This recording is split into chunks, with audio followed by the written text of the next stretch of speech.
The Palazzo D'Angelo loomed against the Rome skyline like a sleeping beast of black marble and ancient stone. From the outside, it was a masterpiece of Renaissance architecture, a monument to family, legacy, and the kind of old money that whispered rather than shouted. But inside those gilded walls, the air was thick with a different kind of currency: fear. And at the center of that fear sat Don Cesare D'Angelo, the undisputed king of the city's underworld. Cesare was not a large man. He was lean, almost ascetic, with the sharp cheekbones and cold, pale eyes of a northern Italian aristocrat. His suits were bespoke, his shoes handmade, his watches worth more than most people's homes. He looked more like a university professor than the man who controlled every illegal shipment, every backroom deal, every throat that needed to be cut from the Tiber to the Trastevere. But the stillness in his gaze, the absolute, unnerving quiet of his presence, was what made men tremble. Tonight he was staring at a painting. It was a Caravaggio, or so he'd been told. A small, moody piece depicting the moment of Judith's triumph, the sword still wet with Holofernes' blood. It had been in his family for 3 generations, a symbol of the ruthless pragmatism that had built the D'Angelo empire. But it was also a lie. A very expensive, very beautiful lie. His consigliere, Enzo, stood a respectful 3 paces behind him, his hands clasped behind his back.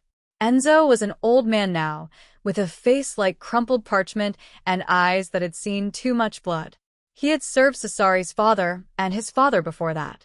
Loyalty, in the D'Angelo household, was not a virtue, it was a biological imperative.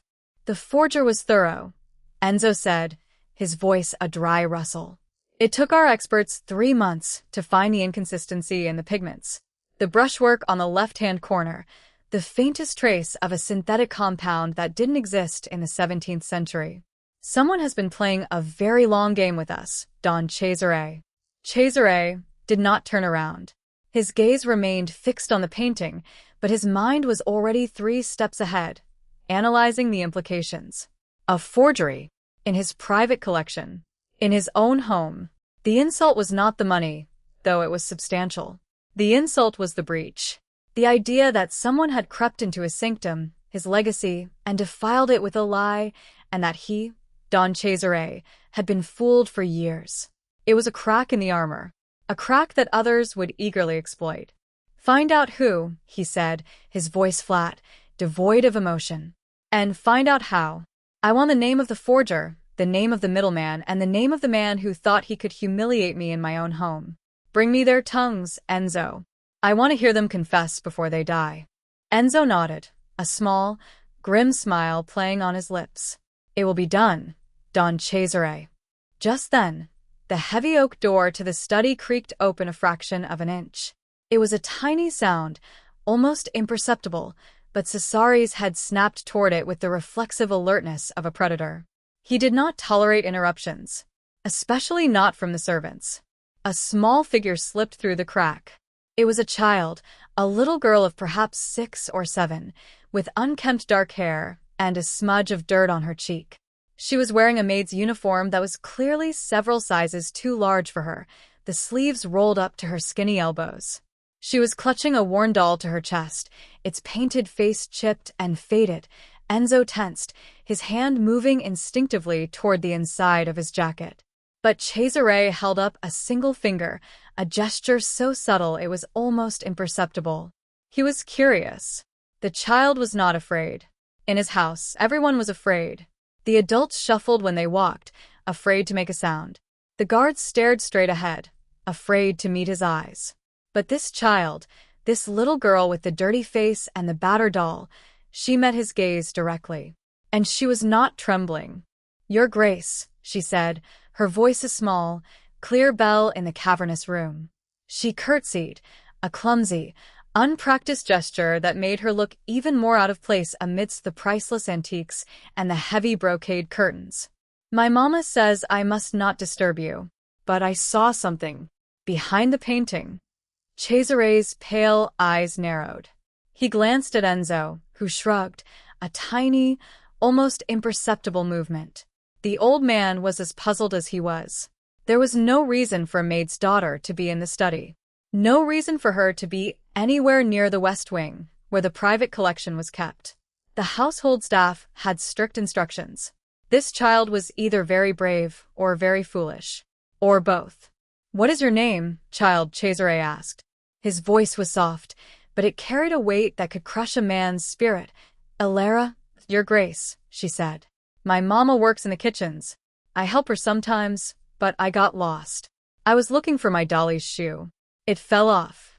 I found it behind the big cabinet with the gold legs." She pointed a skinny finger toward the Caravaggio. "But when I bent down, I saw something. Behind the painting, there is a mark. A little mark like a flower. But it's not painted.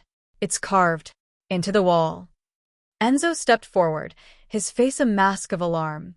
"Don Cesare, this is a child's fancy. The girl is playing. She knows nothing, Enzo." Cesare's single word silenced the consigliere instantly. He turned his full attention back to the little girl. He crouched down, bringing himself to her level. It was a gesture that would have stunned his enemies. Don Cesare D'Angelo, the butcher of the Via Appia, kneeling to speak to a child.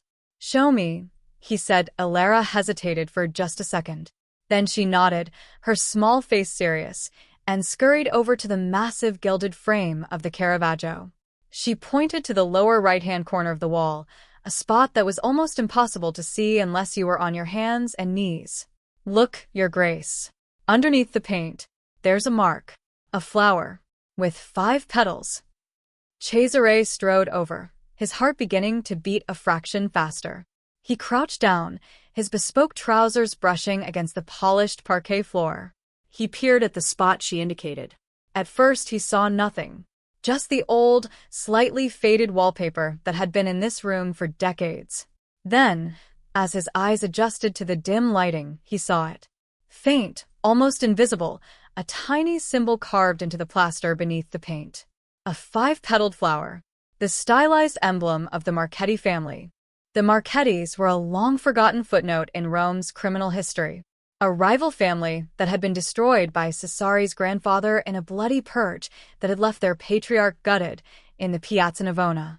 They had been wiped out, their name erased from the city's underworld, their surviving members scattered to the winds. Or so the D'Angelo family had believed. Cesare's blood turned to ice. This was not a forgery. This was a message. A taunt. The Marchettis hadn't just survived. They had infiltrated his home.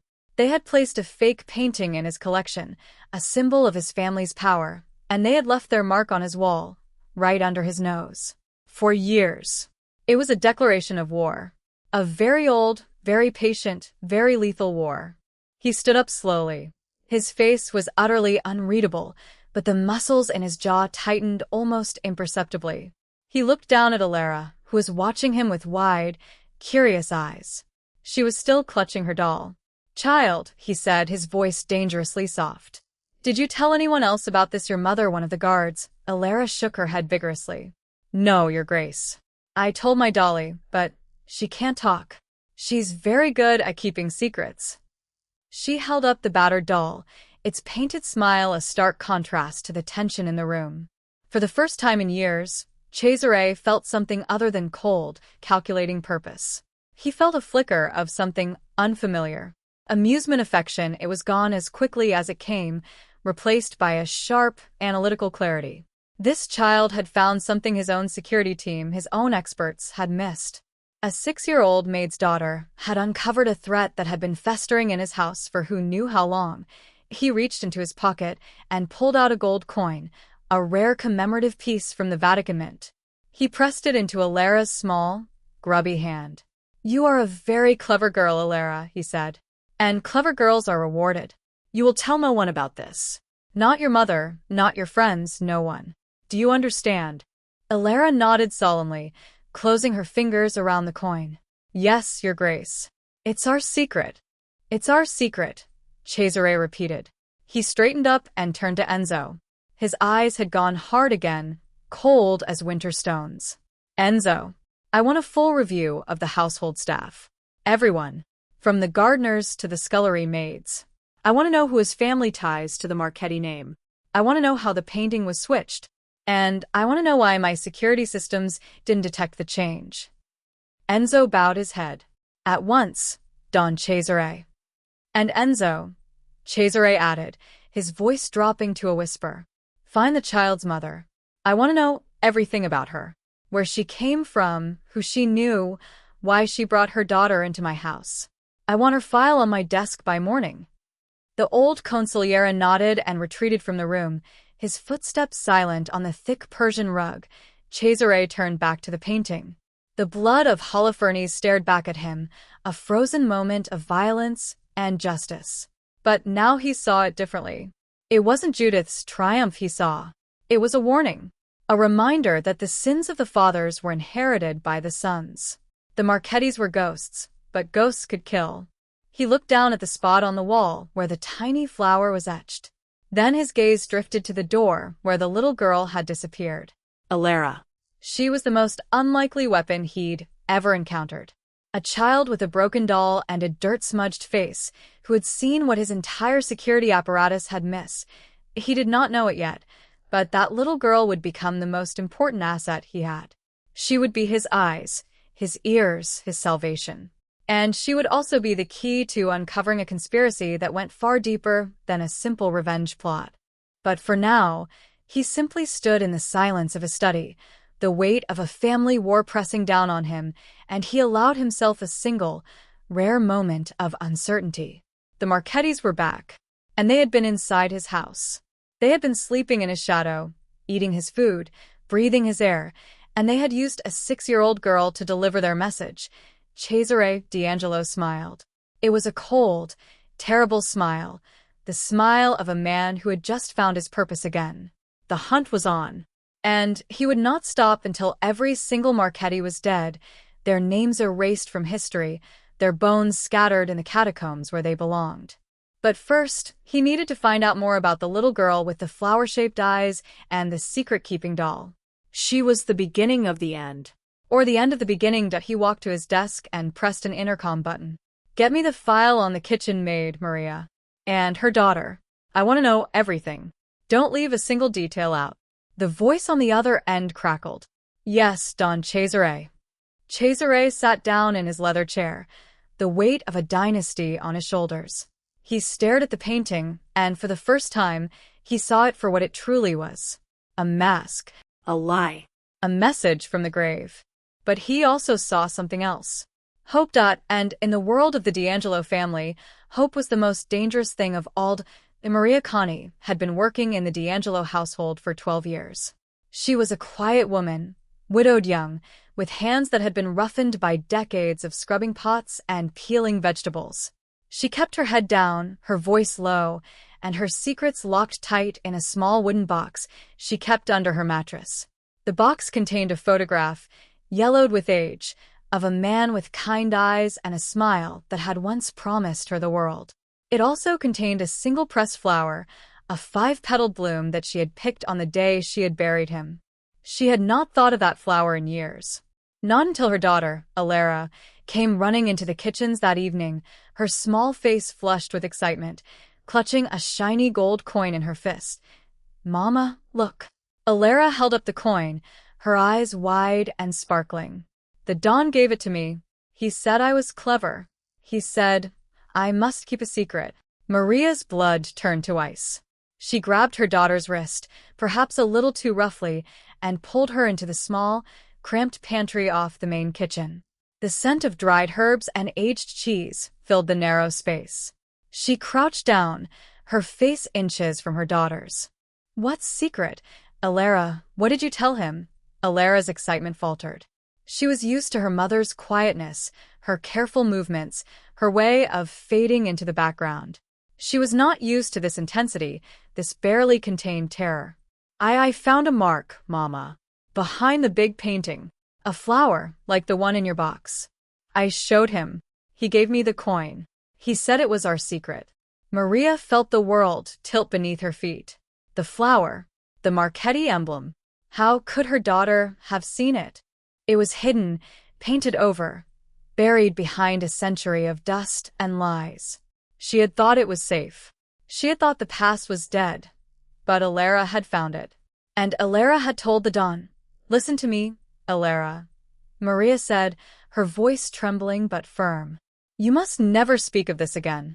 Not to anyone. Not to the other maids, not to the guards, not even to me. Do you understand? If anyone asks you about the painting, you know nothing. You saw nothing. You were playing and you fell asleep, and you dreamed it all. Alara's lower lip wobbled. She was a brave child, but she was still a child. The fear in her mother's eyes was terrifying. But Mama, the Don said I was clever. He gave me the coin. He said, promise me, Alara. Maria's voice cracked. She gripped her daughter's shoulders, her fingers digging into the thin fabric of the oversized uniform. Promise me you will forget. Alara nodded slowly, her eyes filling with tears. Y promise, Mama. I forget. I forget everything. Maria pulled her daughter into a tight embrace, burying her face in the child's tangled hair. She was shaking, her heart pounding against her ribs. The Marchettis.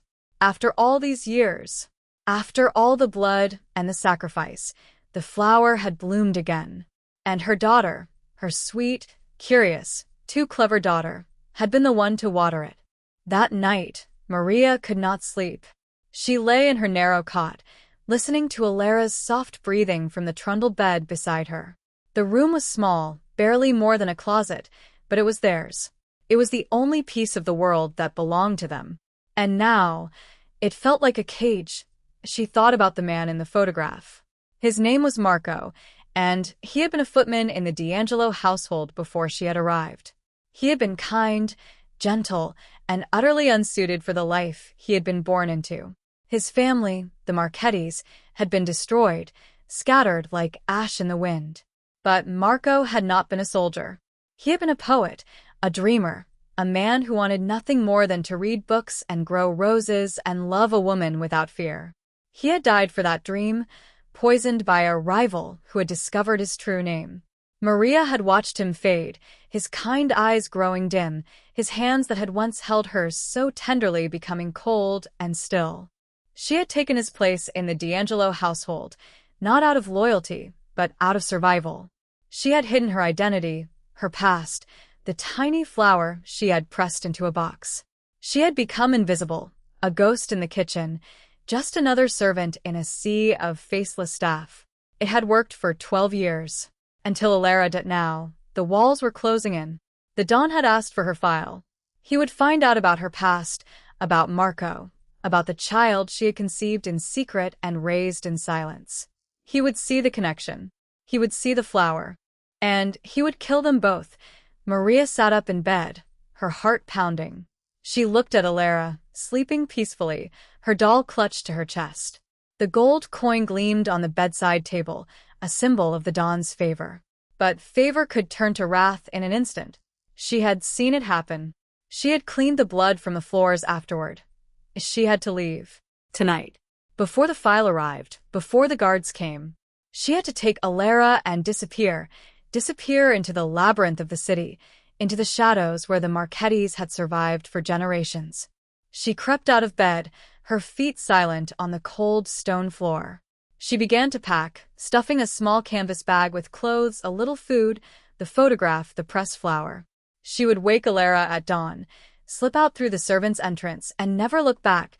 But fate, as it often does, had other plans. A soft knock on the door made her freeze. She turned, her blood roaring in her ears. Who would be knocking at this hour? The staff were all asleep.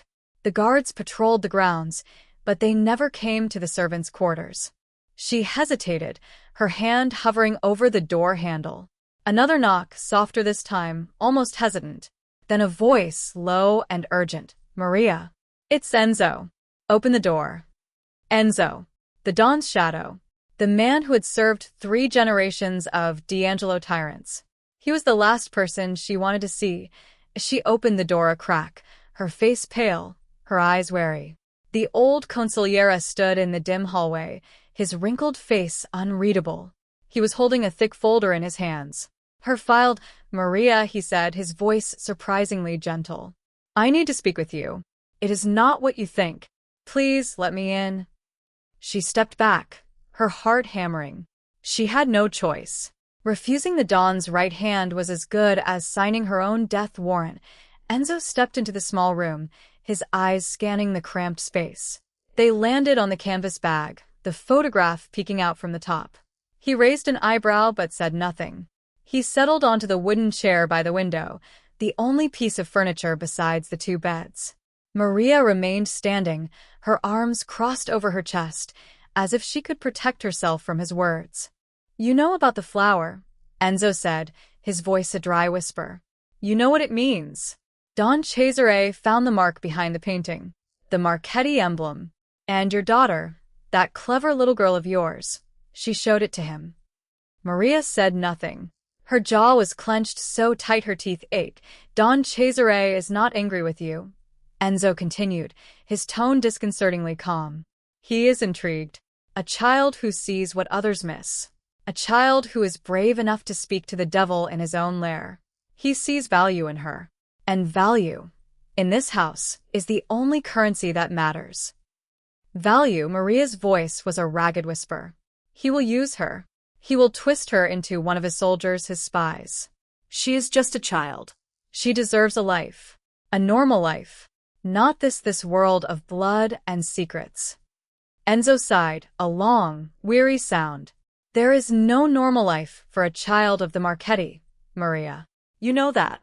You have been hiding for 12 years. But your daughter has been seen. She is known. If you run, he will find you. He has eyes everywhere. And he will not be merciful a second time." "So, what do you want me to do?" Maria's voice cracked, tears spilling down her cheeks. "Bow down to him, offer my daughter as a sacrifice." Enzo leaned forward, his eyes suddenly sharp, piercing. "I want you to protect her. And the only way to do that is to make yourself indispensable. Make her indispensable." Don Cesare sees something in that child. Something he has not seen in anyone in a very long time. He is not a man who trusts easily. But he is a man who rewards loyalty. If you give him your loyalty, he will give you his protection. It is the only game in town, Maria. The only one worth playing. Maria stared at him, her mind reeling. She hated the Don. Hated him for what his family had done to Marco, to her people, to her life.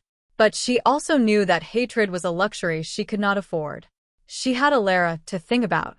Alara, who had smiled up at the Don and called him, "Your Grace." Alara, who had been given a gold coin and a secret. "What do I have to do?" she asked, her voice hollowed. Enzo smiled, a thin, predatory expression. "First, you continue to be invisible. You keep your head down, you do your work, you say nothing. Second, you teach your daughter the same. She must be clever, but she must be quiet. She must see everything and speak only when spoken to. And third, Maria, you must trust me. I am not your enemy. I have been in this house for 50 years. I know its shadows, its crevices, its poisoned wells. I can help you, but you must let me." Maria looked at the old man, his face a mask of ancient wisdom and hidden agendas. She did not trust him. She could not afford to trust anyone. But she also knew he was right. Running was not an option. The Don had resources, reach, a network of informants that stretched across the city. If he wanted to find them, he would. "Fine," she said, her voice barely a whisper. "I will do what you say. But if he hurts her, if he tries to turn her into something she is not, I will kill him. I swear to God, Enzo, I will find a way, and I will end him." Enzo nodded slowly, a flicker of something like respect in his ancient eyes. "I would expect nothing less from a Marchetti bride." He rose from the chair, his joints creaking in protest. He handed her the folder. "Your file. It is complete. It says you are a widow from Naples, your husband died of a fever, you came to Rome seeking work. There is no mention of Marco, no mention of the Marchetti name. Don Cesare will see only what I want him to see. You are safe. For now." Maria took the folder, her hands trembling. She had spent 12 years building this lie, this careful fiction that had kept her and her daughter alive. And Enzo, this ancient, calculating spider, had just saved it. But at what cost? What did he want in return? "Thank you," she said, the words tasting like ash. Enzo paused at the door, his hand on the handle. "One more thing, Maria. The Marchettis were not just a family. They were a symbol, a promise of resistance, of rebellion. There are others who remember, others who still bear the flower in their hearts. Don Cesare is a man of logic and force. But he is not the only player in this game. There are forces moving in the shadows, older and more patient than he is. Watch your daughter. Watch who she speaks to. The flower may bloom again, Maria. And when it does, you must decide where your loyalty truly lies." He opened the door and slipped out into the hallway, leaving Maria alone in the suffocating silence of her little room. She sank onto the bed, her legs unable to support her any longer. Alara stirred in her sleep, murmuring something about a doll. The gold coin on the bedside table caught the faint moonlight, shining like a cruel promise to the flower. The Marchettis. The Don's favor. Enzo's warnings. Maria buried her face in her hands and wept. She had been a ghost for so long, hiding in plain sight, dreaming of a life that would never come. But ghosts, she remembered, could be vengeful, and the dead did not always stay dead. In the distance, she heard the heavy steps of the night guards, their boots echoing in the marble corridors. She heard the creak of the old house settling, the whisper of the wind through the ancient stones. The Palazzo D'Angelo was alive, breathing, watching, and somewhere in its dark, gilded heart, Don Cesare D'Angelo was smiling. He had found a ghost. And he was going to make it dance. 3 days passed. 3 days of silence, of careful footsteps, of exchanged glances that said everything and nothing. Maria moved through the kitchens like a shadow, her hands busy, her face blank, her heart a battlefield. Alara, to her credit, had kept her promise. She spoke only when spoken to, her big eyes watching everything with a quiet intensity that made Maria's stomach twist with anxiety. But children, no matter how careful, cannot remain invisible forever. It happened on a Thursday afternoon. The household was in a state of controlled chaos. Don Cesare was hosting a private dinner for a delegation from Milan, powerful men in suits who carried themselves like wolves. The kitchens were a frenzy of preparation, the head chef screaming orders, the sous chefs sweating over bubbling pots, the maids rushing back and forth with trays of silver and crystal. Maria was stationed at the sink, scrubbing a mountain of vegetables, her mind 1,000 miles away. Alara had been told to stay in their room, but the room was small, and the girl was curious, and the sounds of the kitchen were like a siren's call. She crept down the narrow staircase, her bare feet silent on the worn stone steps, her doll tucked under her arm. She found a hiding spot behind a large pantry cupboard, a sliver of space where she could watch the chaos unfold without being seen. She watched the men in their dark suits, their heavy rings, their cold, assessing eyes. She watched the servants bow and scrape, their faces a careful mask of deference. And she watched Don Cesare, who seemed to move through the room like a shark through still water, his presence parting the crowd, his voice a low, dangerous murmur. Alara was fascinated. She had never seen so many powerful people in one place. She had never seen her mother so quiet, so small. She had never felt such a strange, electric thrill running through her veins. That's when she heard the whisper. It came from behind her, a soft, sibilant sound that barely registered above the clatter of pots and the hum of conversation. A woman's voice, low and urgent. "The flower has bloomed." Alara froze. She knew that word. Flower. The mark behind the painting. The secret her mother had told her to forget. The Marchetti child. The voice continued, barely audible. The Don knows. He has her mother in his sights. But the girl is the key. She sees what others cannot. She is the bridge. Alara turned her head, trying to see who was speaking. But the shadows were deep, and the figures moved like smoke. She caught a glimpse of a woman's face, pale and angular, with eyes that glittered like chips of ice. The woman was wearing a servant's uniform, but there was something about her that did not fit. Her posture was too straight, her hands too clean. "The old man watches," the voice said. "Enzo. He is the gatekeeper. He knows more than he tells. We must be patient. We must wait for the right moment." Alara's heart was pounding so hard she could barely breathe. She wanted to run, to hide, to forget everything she had just heard. But her legs would not move. She was trapped, pinned by a current of words she did not fully understand but instinctively knew were dangerous. A hand grabbed her shoulder. She screamed. It was a small, sharp sound, quickly muffled. She whirled around, expecting a guard, expecting her mother, expecting the Don himself. But it was only Enzo, his ancient face creased with concern, his hand gentle on her shoulder. "Little one," he whispered, his voice a dry rustle. "What are you doing here? You should not be in the kitchen during a banquet. It is dangerous. The men, they are not kind." Alara's eyes were wide, tears spilling down her cheeks. I heard a lady," she stammered.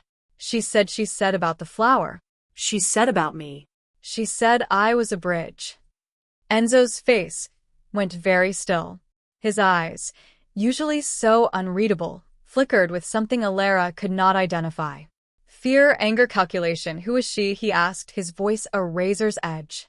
"Did you see her face?" Alara shook her head miserably. Just her eyes. They were cold, like the Don's eyes, but colder. Enzo nodded slowly, his jaw tight. He lifted Alara into his arms. A remarkable feat for a man his age. "You must come with me, little one. Now. We must speak to your mother." He carried her through the kitchens, past the shouting chefs and the scurrying maids, up the narrow staircase to the servants' quarters. Maria was already at the door, her face pale with panic.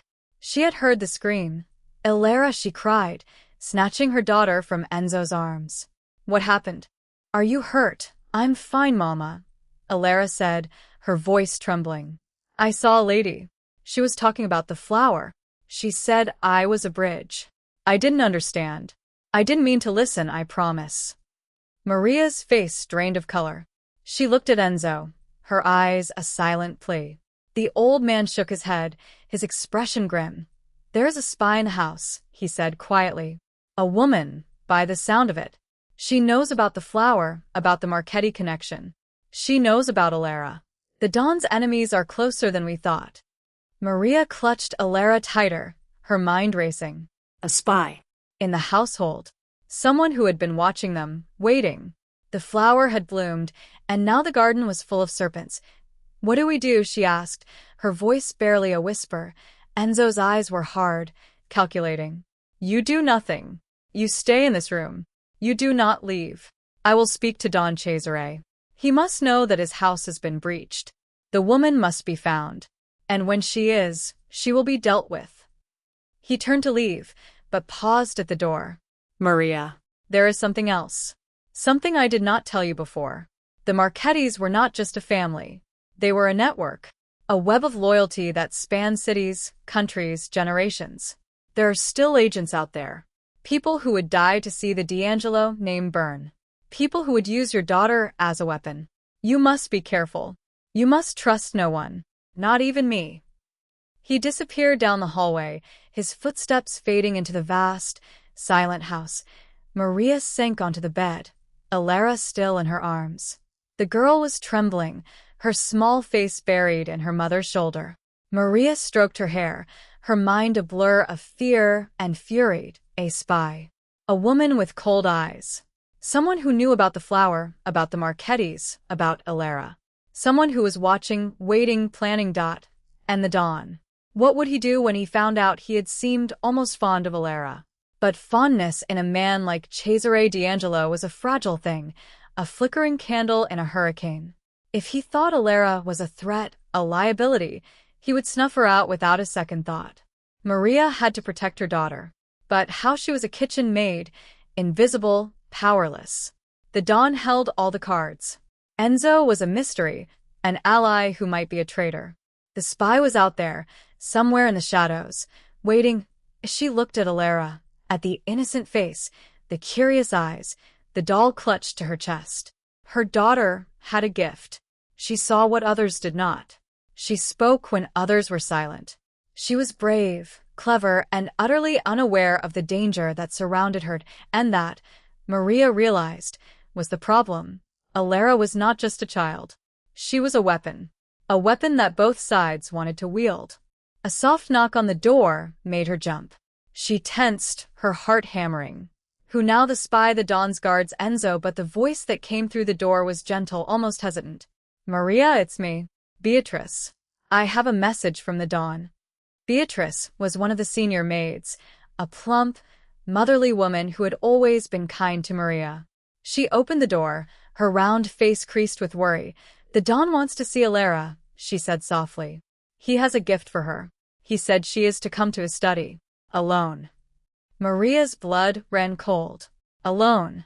The Dawn wanted to see Alara alone. After everything that had happened, after the spy, the whispers, the hidden flower. What did he want? What did he know? I will come with her, Maria said, her voice firm. Beatrice shook her head apologetically. He was very specific, Maria. He said Alara must come alone. He said it was a matter of trust. If you come, he will be displeased. Maria stared at her, her mind racing. Trust. The Dawn was testing them. He wanted to see if Alara would come willingly, if she would speak to him, if she would reveal anything about the whispers in the kitchen. She looked at her daughter. Alara's face was a mixture of fear and curiosity. She was still clutching her doll, her knuckles white. Mama, Alara whispered. Should I go? Maria wanted to say no. She wanted to grab her daughter and run. Run to the ends of the earth, away from this house of secrets and lies. But she knew it was impossible. The Dawn's reach was infinite. His patience was not. Yes, Alara, she said, her voice breaking. You must go. But remember what I told you. You see nothing. You hear nothing. You say nothing. Only answer his questions. Nothing more. Alara nodded solemnly. She kissed her mother's cheek, then slipped off the bed and followed Beatrice out the door. Maria collapsed onto the bed, her body racked with silent sobs. She had just sent her daughter into the lion's den, and she had no idea if she would ever see her alive again. In the study, Don Cesare was waiting. He was seated behind his massive desk, the Caravaggio looming on the wall behind him. The five-petaled flower was still etched into the wall, a silent reminder of the war that was brewing. Alara entered the room, her small feet silent on the Persian rug. She curtsied, just as she had 3 days ago, her doll tucked under her arm. Your Grace, she said, her voice steady. Cesare studied her for a long moment. She was a strange child, small and quiet, but with eyes that missed nothing. He had seen her watching the banquet, had seen her slip behind the cupboard. He had heard the scream, had seen Enzo carry her away. He knew there was more to her than met the eye. He had seen it the moment she had shown him the flower. Come here, Alara, he said, his voice surprisingly gentle. As she approached the desk, her doll held out in front of her like a shield.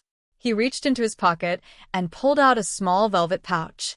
He untied the string and tipped the contents onto his palm. It was a pendant, a delicate silver chain with a small, flower-shaped charm. 5 petals, inlaid with tiny sapphires. Alara gasped. It was beautiful. The most beautiful thing she had ever seen. It is for you, Cesare said. A gift. To remember our secret. You will wear it always. And when you see it, you will remember that you are under my protection. No one will hurt you, Alara. Not the people in the kitchens, not the people in the shadows. Not anyone. Do you understand? Alara nodded, her eyes wide. Yes, Your Grace. He fastened the chain around her neck. The sapphires gleamed in the candlelight, a cold, beautiful blue. Now, Alara, Cesare said, his voice dropping to a whisper. I need you to tell me something. Did you hear anything in the kitchen today? Anything strange? Anyone speaking about flowers or families or secrets? Alara hesitated. She remembered her mother's warning, the promise she had made to forget. But she also remembered the woman's cold eyes, the whispered words about the bridge, about the Marchetti child. And she remembered the pendant around her neck, the symbol of the Dawn's favor. She looked into Cesare's pale eyes and she made a choice. Yes, Your Grace, she said softly. I heard a lady. She said the flower had bloomed. She said I was the bridge. She said Enzo was the gatekeeper, and he knew more than he told. She had cold eyes, like yours but colder. Cesare's face was unreadable, but something shifted in his gaze, a flicker of dark amusement, of predatory satisfaction. "Thank you, Elara," he said. "You have been very helpful. You can go now. Your mother is waiting." Elara curtsied and backed out of the room. As the door closed behind her, Cesare turned to the painting on the wall. The woman with the cold eyes. A spy in his own house. The Marchettis, rising from the grave. And Elara, the little girl with the flower-shaped pendant, who had just become the most valuable asset in his entire operation. He smiled, a cold, terrible smile that the game was just beginning. And he had just found his queen. The pendant hung around Elara's neck like a collar of cold fire. She touched it constantly, a nervous habit that had developed in the 3 days since the dawn's gift. The sapphire petals caught the light, winking at her like tiny, watchful eyes. She felt their weight not just on her chest, but on her soul. Maria noticed. She noticed everything now. The way Elara flinched at sudden noises. The way she checked the shadows before entering a room. The way she clutched her doll so tightly the poor thing was losing its stuffing. Her daughter was becoming a soldier, whether she wanted to or not. And the spy was still out there. Enzo had been relentless. He had interviewed every maid, every footman, every gardener and cook. He had cross-referenced employment records, family histories, even handwriting samples. The woman with the cold eyes had vanished like smoke, leaving no trace behind. But Maria knew she was still there. She could feel her presence like a splinter under the skin, a constant, irritating reminder of the danger that surrounded them. It was on a Friday evening, just as the household was settling into the quiet rhythm of dinner, that the first crack appeared. Maria was in the laundry room, folding linens, her mind wandering to the photograph hidden in her box. Marco's face, his kind eyes, the smile he had reserved only for her. She missed him so fiercely it was a physical ache, a hollow place in her chest that nothing could fill. A soft footstep behind her made her turn. It was one of the younger maids, a girl named Rosalba, with a shy smile and a tendency to stammer. She was holding a small folded note in her trembling hand. "For you, Maria," Rosalba whispered, pressing the note into her palm. "It was left under my door. I don't know who put it there. I was afraid to tell anyone." Maria unfolded the note with shaking hands. The handwriting was elegant, precise, the letters formed with a practiced hand. It read, "The flower knows the soil knows the roots. Meet me in the garden at midnight.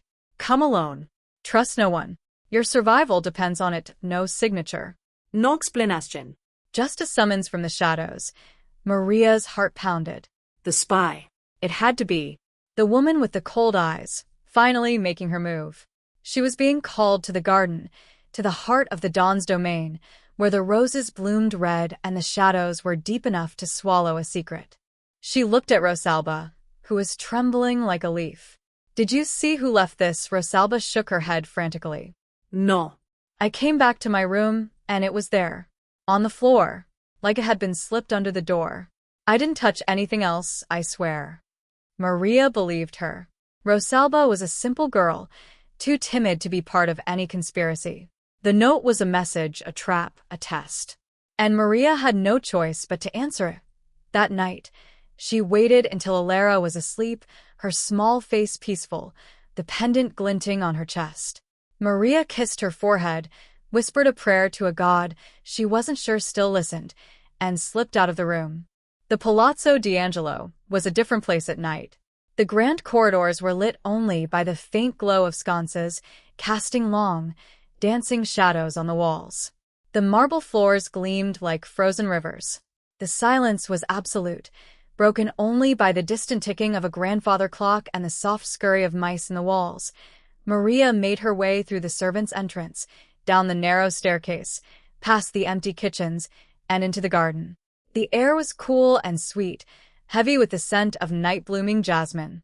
The moon hung low and full, casting silver light on the hedges and the ancient stone fountain in the center of the courtyard. She waited, her breath coming in short, shallow gasps. Minutes passed. The garden was still. Too still. Even the night birds seemed to have fallen silent. Then a rustle. A figure emerged from the shadow of a tall cypress tree. It was a woman, slender and tall, her face obscured by a hooded cloak. She stepped into the moonlight, and Maria saw her eyes. Cold, glittering chips of ice, just as Alara had described. "Maria Conti," the woman said, her voice a low, melodic purr. Or should I say, Maria Marchetti. Maria's blood turned to ice. No one knew that name. No one except Enzo, and he had promised to keep it secret. How had this woman found out? "Who are you?" Maria demanded, her voice shaking despite her best efforts. "What do you want?" The woman smiled, a thin, cruel curve of lips. "I am a friend, Maria. A friend of the Marchetti cause. I know who you are. I know about Marco, about the child, about the flower you keep hidden in your box. I know that the Don has taken an interest in your daughter. And I know that interest will end in her death. The D'Angelo family does not keep Marchetti blood alive. They destroy it."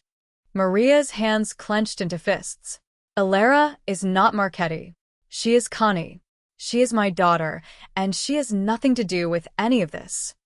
The woman laughed, a cold, tinkling sound. "Oh, but she does. She is the bridge, Maria. The bridge between the past and the future.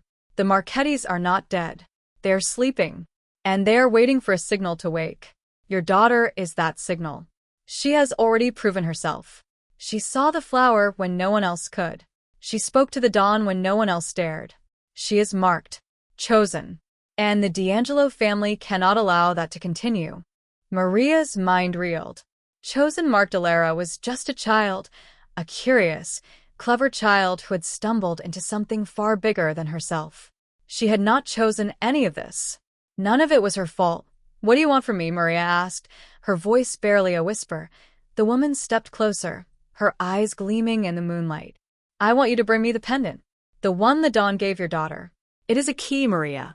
A key to the D'Angelo vaults, to their secrets, to their most hidden chambers. With that pendant I can access everything. I can bring them to their knees." Maria stared at her, horrified. The pendant, the beautiful flower-shaped charm that Alara wore with such pride. It was a key, a tool of espionage. Had the Don known? Had he given it to her deliberately? A test of her loyalties. "You want me to steal from my daughter?" Maria said slowly, her voice hard. "You want me to betray the trust of a 6-year-old child?" The woman shrugged. "I want you to save her life. The Don will not hesitate to use her when it suits him. He will twist her, mold her, turn her into a weapon. And when she is no longer useful, he will discard her, like all the others. If you give me the key, I can destroy him before that happens. I can free you both." Maria's mind was a storm of conflicting emotions. The woman was right about one thing. The Don's interest in Alara was not entirely benevolent.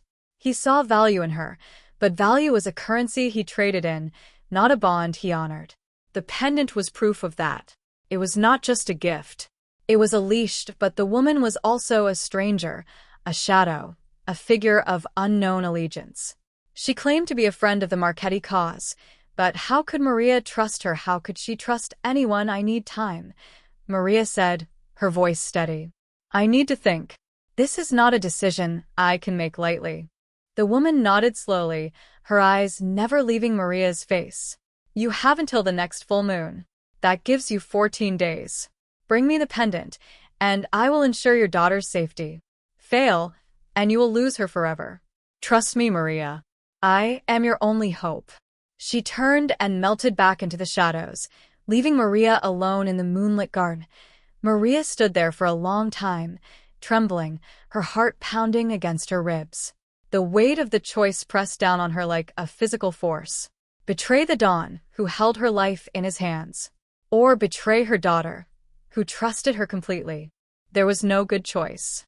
Only degrees of evil. She returned to her room, her steps dragging, her mind a whirlwind of fear and doubt. Alara was still asleep, her small body curled around her doll, the pendant gleaming softly on her chest.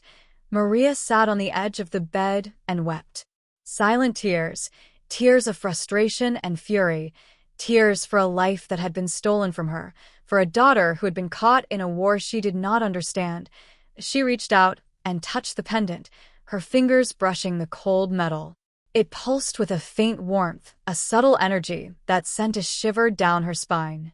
It was not just a key, she realized. It was a beacon, a signal to anyone who knew how to read it.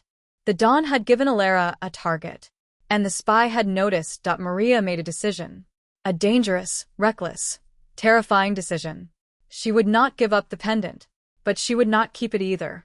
She would use it to find out the truth. About the spy, about the Marchettis, about the Dawn's real intentions. She would become a player in this game. Not a pawn, not a sacrifice. A player. And she would start by finding out who the woman in the garden really was. The next morning, she went to Enzo. The old man was in his study, a small, cluttered room filled with ancient books and yellowed papers. He looked up as she entered, his eyes sharp and assessing. "Maria," he said, his voice dry. "You have come to tell me something." It was not a question. Enzo always knew. "I met the spy," Maria said flatly. "In the garden. She wants the pendant. She says it's a key to the Dawn's secrets. She says she can free us, destroy the D'Angelo family, give us a new life. She wants me to deliver it to her by the next full moon." Enzo's face was unreadable. He leaned back in his chair, his ancient fingers steepled together. "And what did you tell her?" "I told her I needed time. I told her I would think about it. But I don't trust her, Enzo. I don't trust anyone. I need to know who she is, what she really wants, and why she's so interested in Alara." Enzo nodded slowly, a flicker of something like approval in his eyes. "You are learning, Maria. That is good. The spy is a woman named Valentina. She was once a Marchetti agent, trained in the old ways, the ways of shadows and secrets. She is dangerous, ruthless, and utterly committed to the cause. She will not hesitate to kill you or your daughter if it serves her purpose." Maria's stomach twisted. "Then what do I do? How do I protect Alara?" Enzo rose from his chair and walked to the window, his back to her. "You do the one thing Valentina does not expect. You go to the Dawn. You tell him everything. You offer him your loyalty, your daughter's loyalty, and you ask for his protection in return. It is a gamble, Maria. A terrible, dangerous gamble. But it is the only move you have left." Maria stared at him, her heart sinking. Go to the Dawn. The monster who had destroyed her family, killed her husband, crushed her people. How could she bow to him, pledge her allegiance to the very man she had sworn to hate? But Enzo was right. It was the only move. Valentina was relentless, and the Dawn was powerful. Between them, Alara was a target, a pawn, a sacrifice.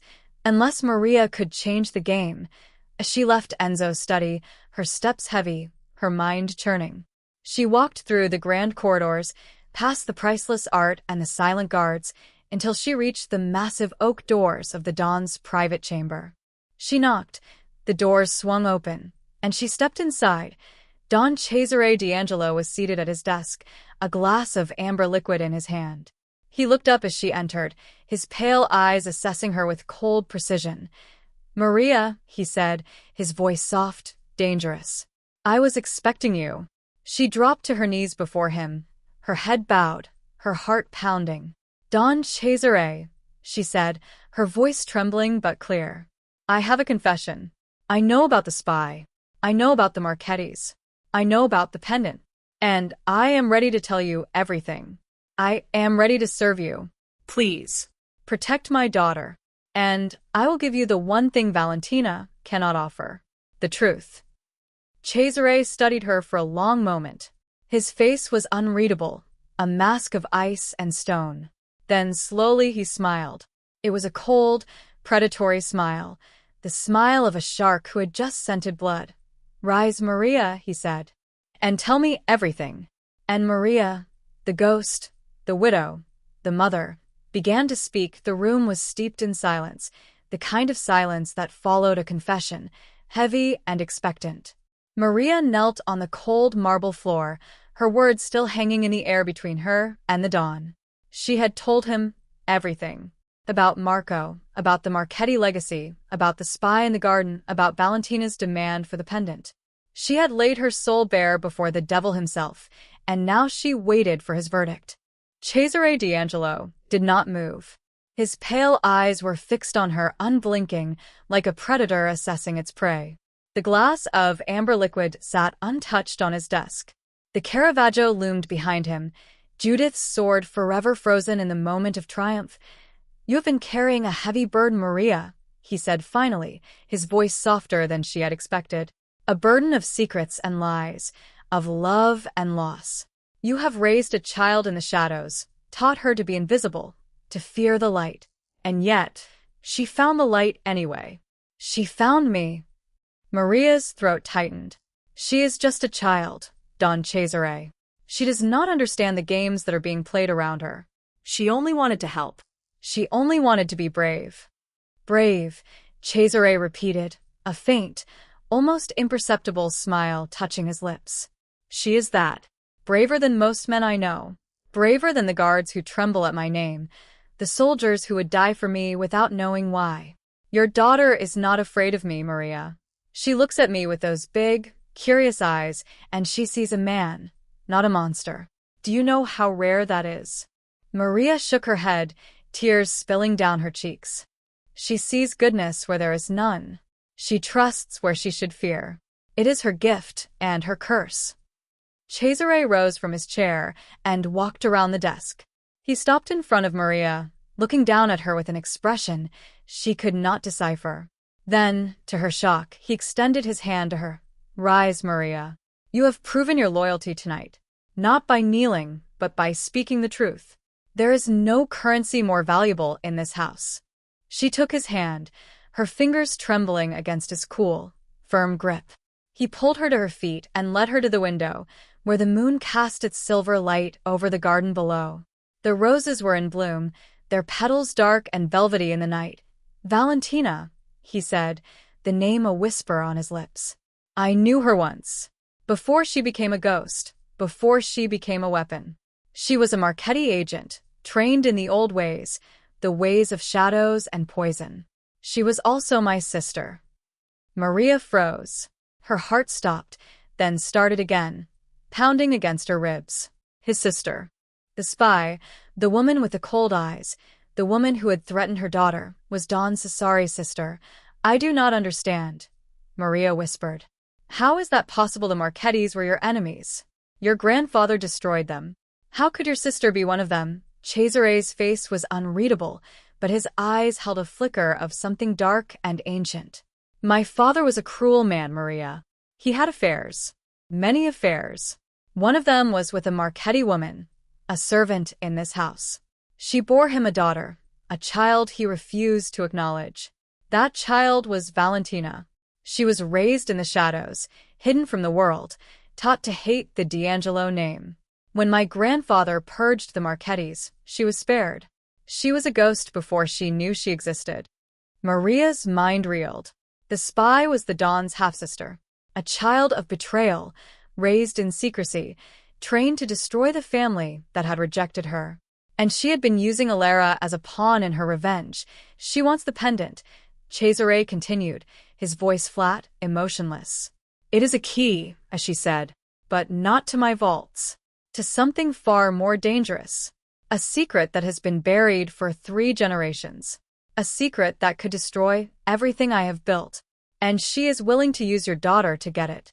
Maria felt the room tilt. What secret? What could be more important than the life of a child? Cesare turned to look at her, his pale eyes piercing. "The truth about the Marchetti massacre. My grandfather did not destroy them out of rivalry. He destroyed them because they knew the truth. The truth about the D'Angelo fortune. The truth about how it was built on stolen land, stolen gold, stolen lives. The truth that could bring down every empire we have ever built. Valentina wants that truth. She wants to expose it to the world, to watch the D'Angelo name burn. And she will use anyone, destroy anyone, to achieve her goal." Maria's knees buckled. She gripped the window sill, her knuckles white. The weight of the revelation was crushing. Her daughter, her innocent, brave daughter, was caught in a war that had been raging for a century. A war that was not about her, but about a secret buried so deep it had become a legend. "What do we do?" Maria asked, her voice a broken whisper. How do we stop her? Cesare did not answer immediately. He was silent for a long moment, his gaze fixed on the moonlit garden. Then, he turned to her, and his expression was no longer cold. It was almost human, almost vulnerable. Tonight, he said, Valentina will come for the pendant. She will come to Alera's room, thinking you have kept the key for her. She will expect a frightened mother, a helpless child. She will not expect us. Maria's eyes widened. You want to use Alera as bait. I want to end this, Maria, Cesare said, his voice hard. I want to protect your daughter, and I want to destroy the threat that has been festering in my house for too long. This is the only way. Trust me. Trust him. The devil himself. The man who had destroyed her family, killed her husband, built his empire on a mountain of lies. But he had also given Alera the pendant, watched over her, protected her. He had listened to her confession, offered her his hand, shown her a glimpse of something she had never expected to see. Humanity. Maria made her choice. She nodded. That night, the Palazzo D'Angelo was a trap waiting to spring. The guards were hidden in the shadows, their weapons drawn, their eyes sharp. Maria was in Alera's room, the pendant gleaming on her daughter's chest, her heart pounding like a drum. Alera was awake. She had been told what was happening, in simple terms she could understand.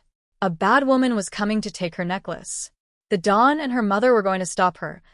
Mama, Alera whispered, her small fingers clutching Maria's hand. I'm not scared. I have the key. The Dawn said I was brave. I can be brave. Maria's eyes filled with tears. Her daughter, her little girl, was braver than she had ever been. She was the bridge between the past and the future, and she was holding the key. The door creaked open. Valentina slipped into the room, her hooded cloak blending with the shadows. Her cold eyes fixed on Alera, on the pendant, on the key that would unlock the D'Angelo secrets. She reached out, her fingers curling around the silver chain. Give it to me, little one, she whispered, her voice a silken threat. Give me the key, and I will let you live. Alera looked up at her, her eyes wide and unblinking. Then she smiled. It was a small, serene smile, the smile of a child who knew something the adult did not. It's not a key, Alera said softly. It's a lock. Valentina froze. Her eyes widened in realization. The pendant, the beautiful flower-shaped charm, was not a key to the D'Angelo secrets. It was a lock, a trap, a mechanism designed to ensnare the very person who tried to use it. The room exploded into motion. The guards burst through the hidden panels, their weapons trained on Valentina. Cesare stepped out of the shadows, his face a mask of cold triumph. Sister, he said, his voice laced with dark amusement. Welcome home. Valentina snarled, her cold eyes blazing with fury. She lunged for Alera, her hand reaching for the pendant. But Maria was faster. She threw herself between her daughter and the spy, her body a shield. You will not touch her, Maria hissed. Not now, not ever. The guards descended. Valentina fought like a wild animal, her claws tearing at their uniforms, her teeth bared in a snarl of rage. But she was outnumbered, outmatched. They pinned her to the floor, her cold eyes still blazing with defiance. Cesare knelt beside her, his face inches from hers. You wanted the truth, Valentina. You wanted to destroy the D'Angelo legacy. But you forgot one thing. The truth is not always a weapon. Sometimes it is a shield. And sometimes it is a prison. You are a prisoner of your own hatred. And you will remain that way forever. He signaled to the guards, who dragged Valentina from the room. Her screams echoed through the corridors, a sound of pure, unbridled rage, and then silence. Maria collapsed onto the bed, her body shaking. She pulled Alera into her arms, holding her so tightly the girl squeaked in protest. It's over, Mama, Alera said softly, patting her mother's back. The bad lady is gone. We're safe. Maria looked up at Cesare, who was watching them with an expression she could not name. It was not cold. It was not calculating. It was something else. Something she had never seen in his eyes before. Thank you, she whispered. Cesare shook his head slowly. Do not thank me, Maria. You saved yourself. You saved your daughter. I only provided the stage. The performance was all yours." He walked over to the window, his back to them. The moon was setting, a pale sliver of light on the horizon. Dawn was coming. "Your daughter is remarkable," he said, his voice soft. "She sees what others miss. She speaks when others are silent. She has a gift, Maria. A gift that could change the world. Or destroy it. It is up to you to guide her. To teach her the difference between light and shadow, truth and lies. To show her that the past does not have to be a prison. It can be a bridge." Maria looked at Alara, who was yawning, her small face peaceful, the pendant still gleaming on her chest. The key that had been a lock. The lock that had been a trap. The trap that had saved them all. She understood now. The flower was not a symbol of death. It was a symbol of rebirth. The Marchettis had been destroyed, but their spirit lived on. In Alara, in the courage she had shown, in the future she would build. Cesare turned to leave, his footsteps silent on the marble floor. At the door, he paused. "Maria," he said, without looking back, "the pendant is not a key. It is a promise. A promise that the D'Angelo family will protect your daughter, no matter what. I give you my word." And he was gone. Maria sat in the silence of the room, holding her sleeping daughter, the weight of the night pressing down on her. The pendant gleamed softly in the fading moonlight, a symbol of the future, a symbol of hope. As she thought of Marco, of his kind eyes, his gentle smile, his dream of a world where the Marchettis could bloom again. She thought of the flower in her box, the pressed petal that had been a symbol of her loss. And she realized for the first time that loss was not the end. It was the beginning. Alara stirred in her arms. "Mama," she murmured, her voice sleepy. "Do you think the dawn is sad?" Maria blinked. "Sad? Why would he be sad?" Alara yawned, her eyes fluttering closed. "Because he has no one to trust. He has no bridge. He is all alone." Maria looked at her daughter, at the wisdom in those innocent words. The child was right. Cesare D'Angelo had everything: power, wealth, fear. But he had no one to trust, no one to love, no bridge to the world outside his fortress of secrets. She kissed Alara's forehead, her heart full of a strange, unexpected peace. "Maybe someday," she whispered, "he will find his bridge. Maybe someday he will learn to trust again." Alara smiled in her sleep, her small hand touching the pendant.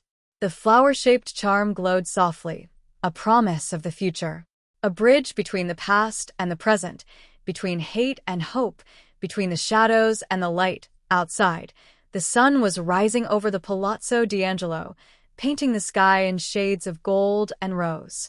The city was waking, its ancient stones humming with the promise of a new day. And in the heart of the mansion, in a small, cramped room, a mother held her daughter, and a new beginning took root. The flower had bloomed, and it would never be forgotten.